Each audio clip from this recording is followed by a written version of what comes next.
mbali naye la loonetsa iwowa kuti ali ndi chidwi chofuna kuyima pa mpando wa president limene akhala kupereka tsiku la lero. zoona ndipo pamenepa ndimakamba kuti ndi pomwe akuluakulu a bungwe la MEC akumalandirira onse omwe aonetsa chidwi kuti apikisane nawo pa chisankho chimenechi ngati mtsogoleri wa dziko omwe akuchokera ku zipani ngakhale iwo amene akuti aime paokha kapena kuti independent presidential candidates amene ndithu akhala kufika pamalo pano apa kutoletsa zithunzi mbali nayi ndithu kuti akuluakulu ena kuchokeranso ku chipani chimenechi. Galimoto imene ndimakamba kuti anakwera ndiye kuti ili kumbuyo kwawoko yalembedwa David 7 ndi imene ndithu ikuwala magetsi kumbuyoko.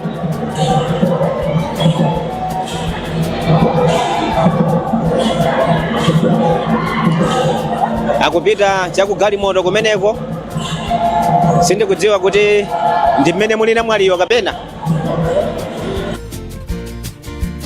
kaye kudikira akuluakulu a bungwe la MEC kuti adzawalandire panja pano amene wandithu abwerera kaye mgalimoto imeneyi alowa kaye mgalimoto imene anabwerera pakali pano.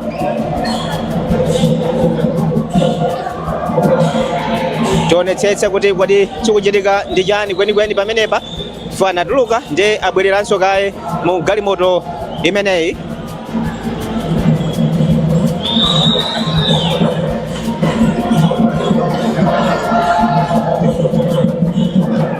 Chabwino ndimatera kuti ndingopempha mwina amene watiyankhulane na bwere kudzalandira abungwe la MEC kodi akonzekera bwanji dzulo amene wandithu amene akudzapereka kalata zawo ku bungwe la MEC komano chinakomera bungwe limeneli kuti ayi kodi khala ngati zina wako kamanja pano abwera kuti adzapereke kalata zimenezi. Takulandira lolemekezeka mwakonzeka bwanji kudzapereka kalata zanu lero ku bungwe la MEC?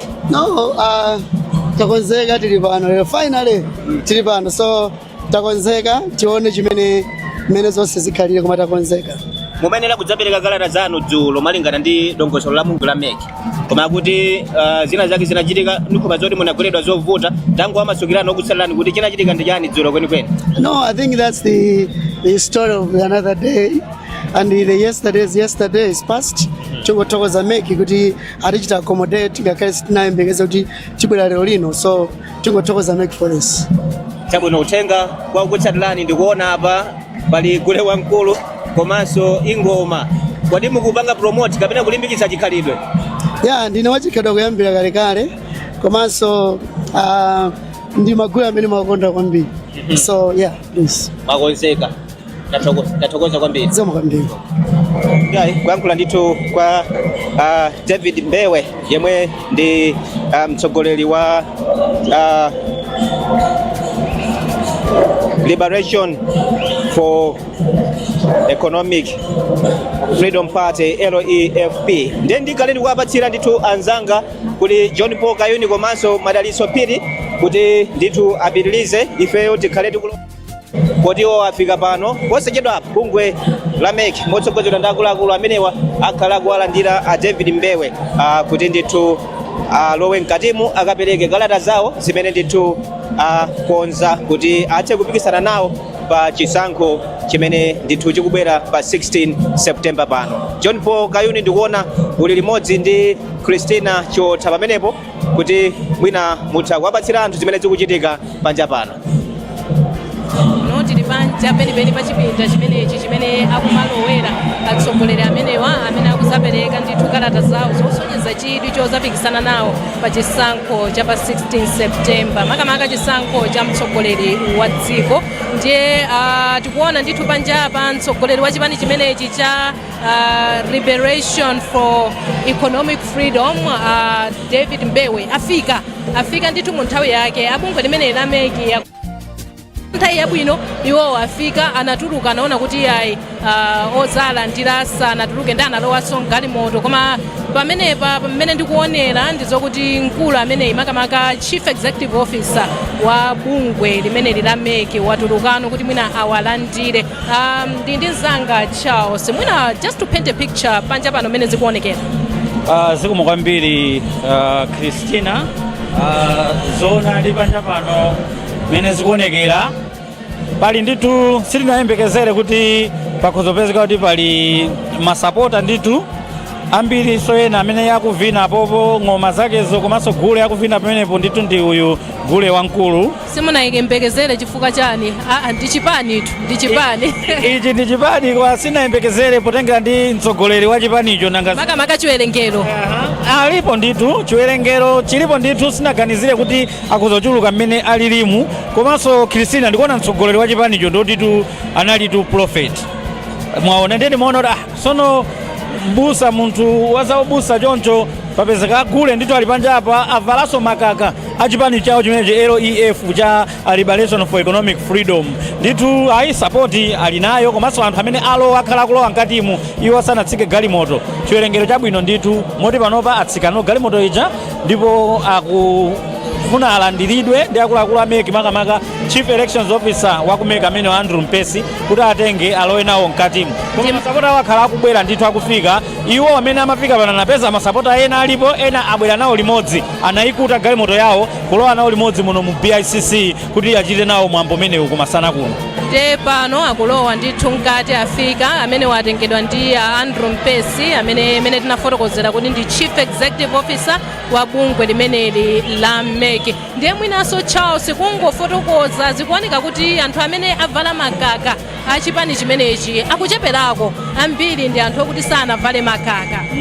Ndaona choncho kuti khangati salu zinavuta kuti apereke kwa masapota onse komanso zikoza kutanthauza kanthu kena kuti anthu ena akumangobwera mmene ndaonera kuyambira mmawa unja akumabwera kuti angoonera nawo mwambo nawonso mwina angokhanga kuti akuchita nawo support kuti aone kuti kodi candidate amene akubwera pano ndi ndani kapena ti adziwe nawo akuti ndiye akumatha kufika nawo ndaomba kuona zimene zikuyambira kummawa kuja chifukwa chake mwina enawo sanavale ndipo ndi anthu ambiri amene sanavale makaka achipani chimenechi amene avala makaka achipani chimenechi mtundu wake wa pinki choncho palinso nkhope ya amene wa David Mbewe ndi owerengeka makamaka ndi amene awo akuvina ndi kuimba nyimbo za gule wamkulu amene akuoneka kuti apasidwa ndithu makaka aliso ndi mbendera za chipani chimenechi koma anthu ena ambiri amene tikuwaona alibe makaka amene wayi mwina kapena akanthu akamaona kuti ife tikana chipanichi tinaona koso tsiku lina analowa ambiri opanda makaka potuluka ayi anapatsa nsalu ndiye mwina zithaso kuyenda mote akonzera mkati momwemo kuti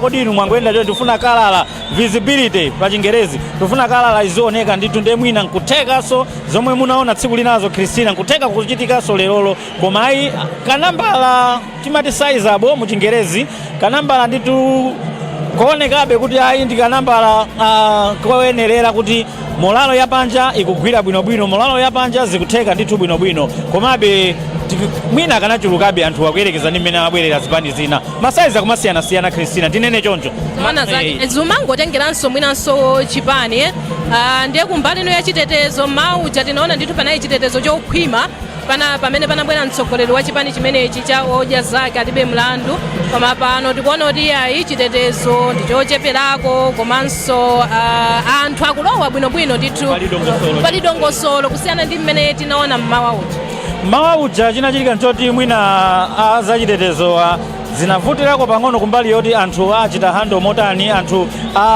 aunikira ndikuwaongolera kuti ayende motere motani chifukwa chonena kuti anthu ambiri anafika nthawi imodzi ndi candidate wawo Michael Usi ndiye poyamba anakaniza kuti alowe Usi okha chifukwa paja iwo ajanda vice president ndiyeno akumbali ya boma tsopano ndi amene anakonza chitetezo kulinganiza zonse za mayendedwe a Usi kubwera mkati muno ndiye zinaoneka kuti akumbali ya boma anachingira achipani cha odya zake alibe mlandu kuti asafike kaye komano Usi atangolowa mkatimu anthu na chipani odya zake alibe mlandu anabwerano onse kamodzi ndiye zinavuta chitetezo kuti anthu amenewa atani komanso kuti anthu amenewa kuti panja pano dongosolo likhale botani ndiye zinaoneka kuti panali ngati kachisokonezo choncho panali kusokonekera anthu panja apa anayamba kuvuta kuti afuna alobe mkati zivute zitani ngakhale anazabwerera kuti azikaonera mu maskirini momwe ayika kuti anthu amene ali panja akhoza kuonera, anabwerabe kuti afuna alowebe mkati mufika iwo amadziwa kuti ati mkati simunadzadze, amafuna kuti alowe mkati. Ndiye kachitetezo kanakhala tikanavutirako pang'ono kumbali ya kumawako, komabe patadutsa kanthawi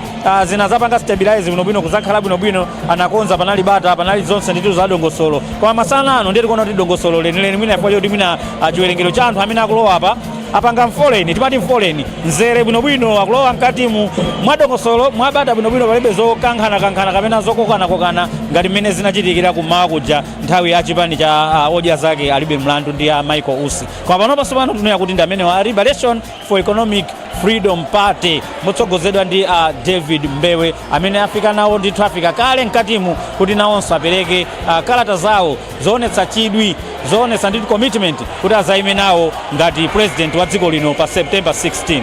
Zikomo kwambiri Charles, ngati mukumva phokoso pansipa anthu ena masapota ena kufika kumene achinyamata, koma amene tinafotokozera muja mtsogoleri wa chipani chimenechi walowa kale mkati kuti apereke kalata zake zomwenereza kupikisana nawo pa chisankho chimenechi cha pa 16 September. Ndiye bwanji tikupatsireni kwa anzathu amene ali mkati, makamaka kwa Franklin Mtambalika.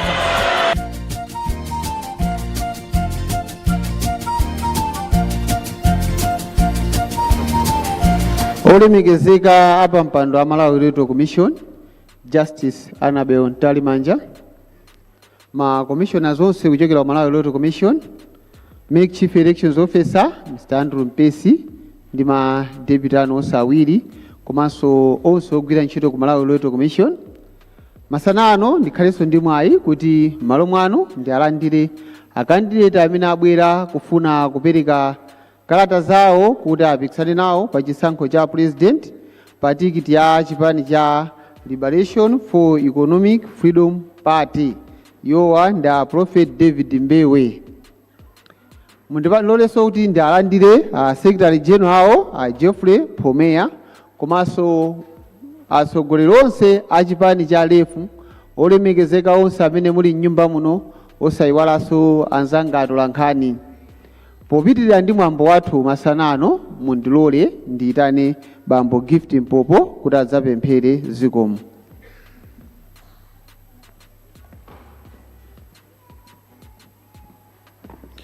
Titseke maso tipemphere.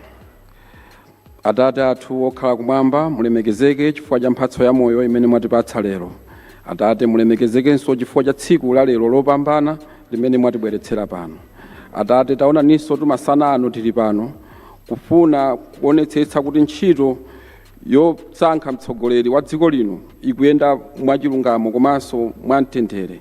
Atate tikupemphani kuti mukadalitse manja amene akugwira ntchito imeneyi. Atate kadalitse ninso commission ndi ogwira ntchito onse amene akugwira ntchito dziko lonse tsiku la lero kuti pa zonse zimene akachita zikalemekezeke m'dzina lanu. Tikupempha izi chifukwa cha mwana wanu Yesu Khristu tapempha, amen.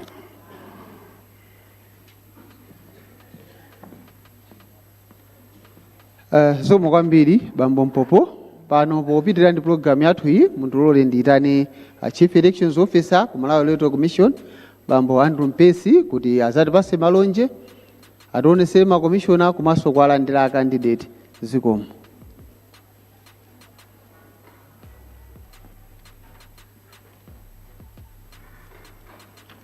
Zikomo kwambiri Bambo Sangwani Wafulirwa chifukwa choyendetsa mwambo bwino kuchokera mmawa uja mpaka na msana uno. Ulemu upite kwa mpando wa bungwe loyendetsa zisankho la Malawi Electoral Commission Justice Annabel Ntalimanja, komanso ulemu upite kwa makomishona onse a bungwe la Malawi Electoral Commission. Ulemu upite kwa Bambo David Mbewe yemwe akufuna kuyimira pa chisankho cha president kudzera mu Liberation for Economic Freedom Party REF. Mlembi wamkulu wa chipani cha REF olemekezeka Bambo Geoffrey Jeremiah Pomea ndi atsogoleri onse a chipani cha REF amene muli pano. Ndipereke ulemu kwa Bambo Andrew Kankwalala komanso bambo Hastings Bota amene osewa ali wachiwiri kwa ine.